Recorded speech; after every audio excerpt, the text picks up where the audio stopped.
сіздерге қазір мен ең оңайдың оңай құрақтарының бірі құдық құрағын көрсеткім келіп тұр.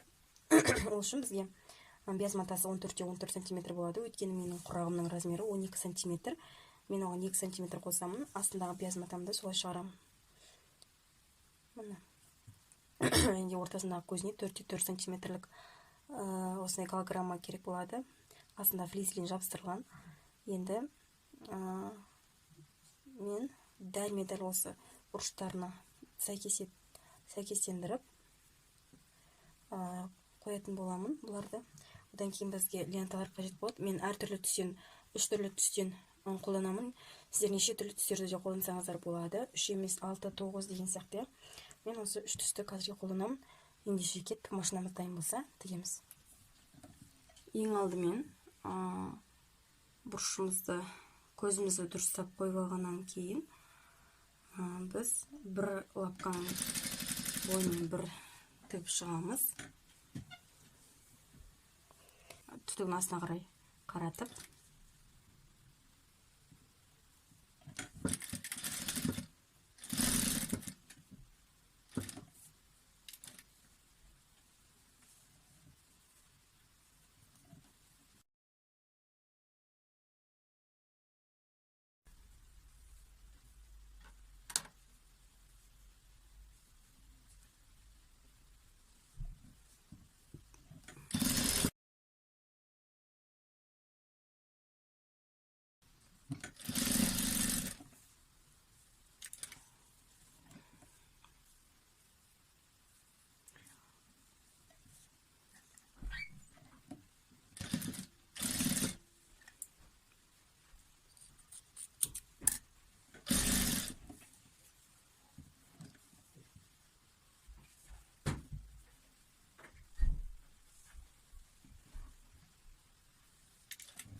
видеода көрсетілгендей бірінен кейін бірін лапканың бойымен тігіп шығамыз. Түтігін астына қарай қаратып, жатқыздырып тігеміз.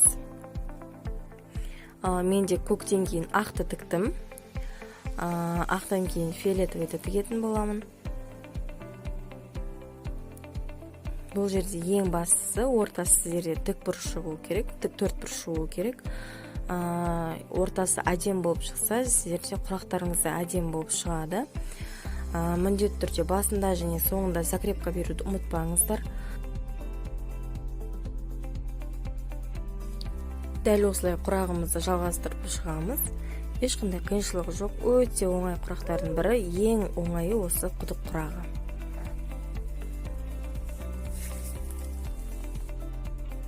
Мінекей қыздар, осымен біздің құрағымыз аяқталуға жақын қалды.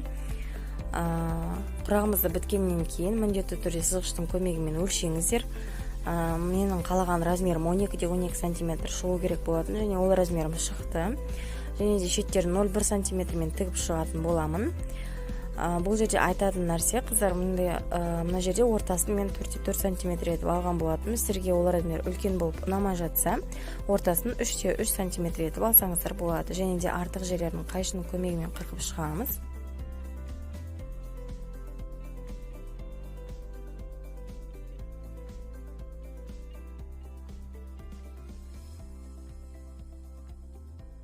Осымен біздің құдық құрағымыз аяқталды. Сіздерге ұнады деген ойдамын. Келесі видеода мен сіздерге күрделі құрақ түрін көрсететін боламын.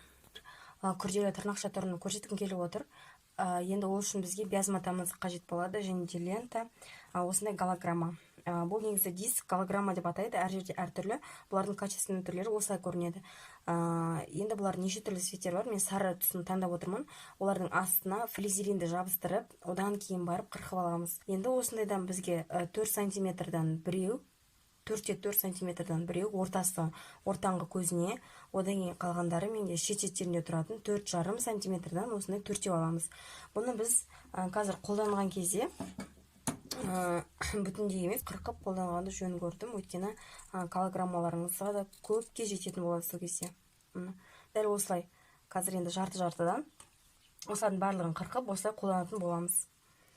Енді лентамызды кескен кезде қыздар, мен сызғышпен кесемін, өйткені бұл сызғышы менде 2,5 сантиметрдан. Арнайы оны өлшеп жүрмеймін. Ал егер сіздер көп кесетін болсаңыздар, резкамен кескендеріңіз ыңғайлы, 5-ақ минутта кесіп береді. Лентамызды кеспей тұрып, қыздар мынау ұзындығына, еніне кішкене мән берсеңіздер екен. Мынау матамыз осылай тұрады бізде. Енінің ұзындығын қайдан білеміз, иә? Ені мына қыздар, мына жерде түйнік-түйнікте болып тұрады. Және де мынандай шет-шеттерінде басқаша бір өзі шеті екені көрініп тұрады ғой. Дәл осындай жері, сіздерде былай кеткен жері ұзындығы. Мына былай кеткен жері ұзындығы.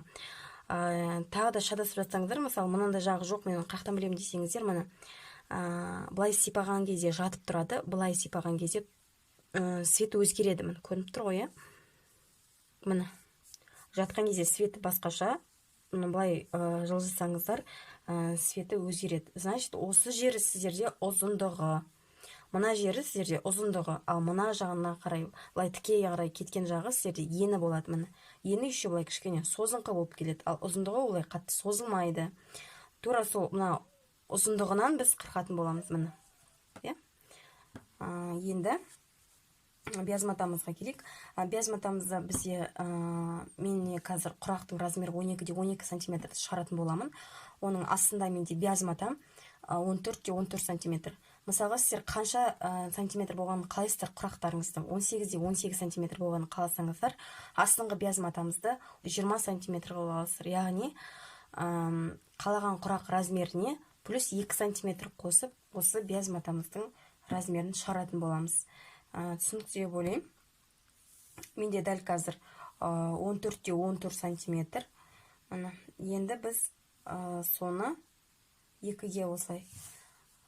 Енді сызып жүрген уақыттарыңыз болмаса, осылай қолмен былай жатқыздырып үтіктесеңіздер де болады, ортасы шығып тұрады. Мен сіздерге қазір жеңілдетіп түсіндіріп жатырмын.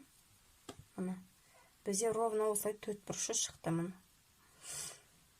Енді дәл қазір 4-4 сантиметрлік голограммамызды алып, дәл ортасына төсеп, мына сызықтары барлығы бірдей болу керек. Одан кейін барып, бір шетінен бастап тігеміз. Енді осыны бір ғана лапканың бойымен, менде лапканың бойы 0,5 сантиметр, осының бойымен мен бір жүргізіп шығамын. Жүргізіп шықтым. Енді ары қарай лентамызды қолданамыз. Мынау былай ұстаған кезде жатып тұру керек. Жатып тұрған жағын мен астына қарай қолданамын. Міне былай қарасаңыздар, уже светі өзгеріп, мына маталарыңыз тұрып тұр, ал енді мен соны былай жатқызып, міне жатқызсаңыздар біркелкі от, сол жатқызып тігетін боламын. Түтігін астына қаратамын. Енді осы лапканың бойымен дәлме-дәл орналастырып, асықпай тігіп шығамыз. 4 тұсында тігіп шықтық. Қолымызбен осылай жайып отырамыз. Және де қыздар, закрепка беруді ұмытпаңыздар. Мен жаңа сөйлеп отырып ұмытып кеттім. Закрепка береміз. Соңында қырқып отырамыз. Астын былай бір үтіктеп, үстін былай бір жатқызып.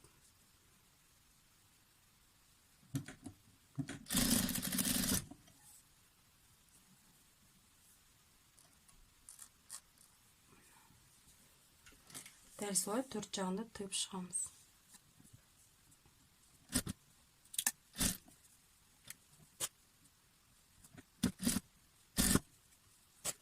Мұны бізде шықты, тік 4 бұрышымыз.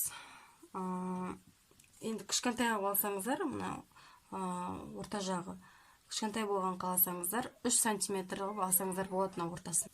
Жартысын қырқып алған голограммаларымызды орнататын боламыз шеттеріне. Орнату үшін мына жер 3 бұрыш тұру, мына бір 3 бұрышы қолмен тақаған кезде астыңғы бұрышы көрініп тұр. Былай көрініп тұр астыңғы. былай сипасаңыздар көрінеді. Соның үстінен кішкене ғана шығып тұру керек. Сол кезде ол мына былай жатып тұрады. Және де мына екі жақ шеті, мына бұрыштың екі жақ шеті кішкене мына жерден шығып тұру керек. Және екеуі де бір размерде болу керек. Мысалға мына жерде примерно қанша сантиметр шығып тұр? 0,3 сантиметр. Мына жақта да дәл солай 0,3 сантиметр шығып тұру керек.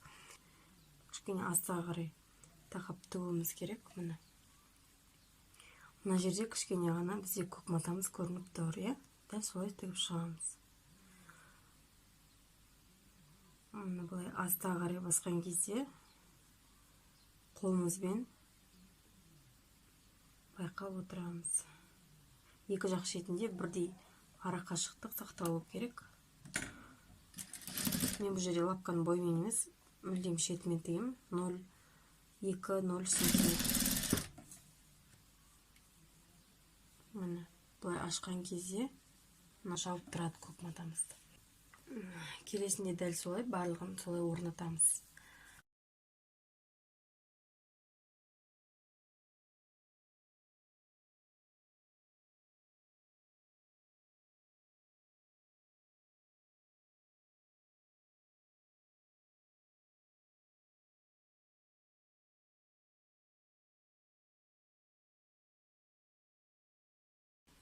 Лентамызды түтік масына қаратып жатқызып тігеміз түтігін. Мына жерде сарыға қатты мән бермейміз. Біз лентамыз түзу астындағы көк лентамен сәйкес келсе болды. Закрепка.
Сосын тағы да бір нәрсені айтамын деп ұмытып кетіппін.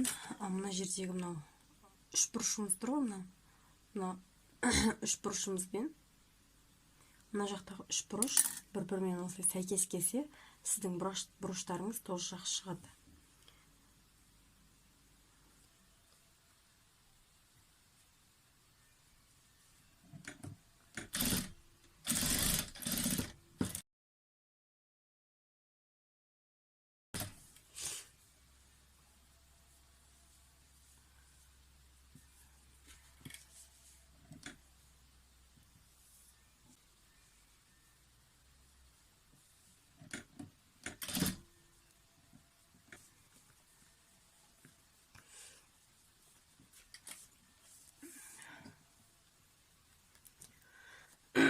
Жалпы соңғы үш бұрышына келдік. Қыздар түсінікті деп ойлаймын, иә. Мына жер екі жақ шетінде бірдей көлемде шығып тұру керек. Және де мынау үш бұрыштарыңыз былай көрген кезде бір-бірімен нету керек та, қарама-қайшы бірдей жату керек. Менде мынау бұрышым кішкене кесіліп қалыпты соңғы жағы. Сол үшін сіздерде көрінбей тұрған шығар.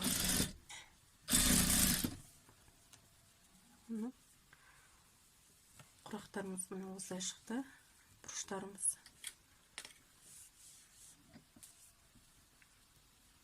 Енді ішіне көк лентамызды жалғап тігеміз. Түтігін астына қаратамыз. Мұнда сарыға емес, астындағы көкке мән береміз. Астындағы көкпен бірге туралаймыз.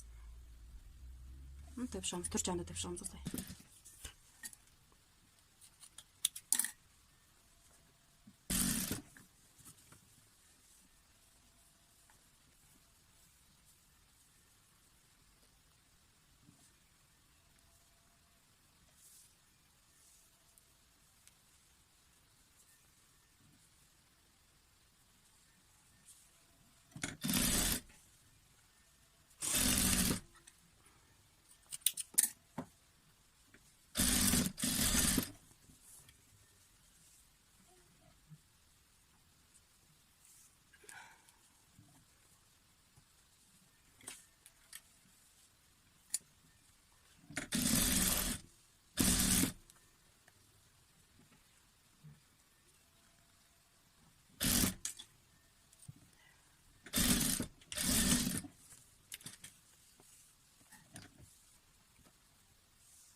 Міне біздің құрағымыз шықты.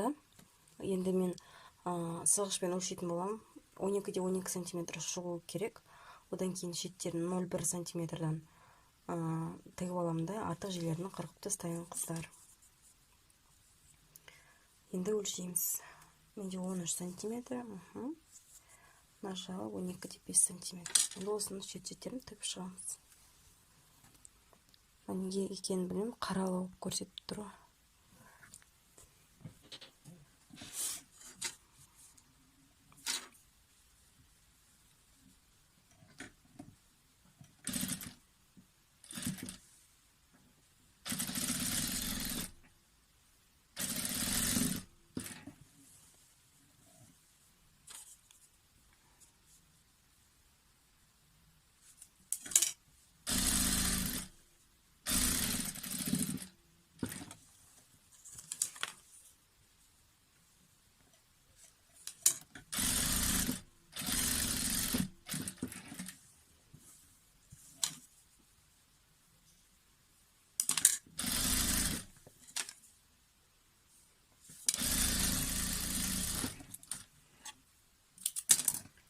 Тігіп шықтық, қанша артығымен. Енді соны қайшымен артық жерлерін қырқып тастаймыз.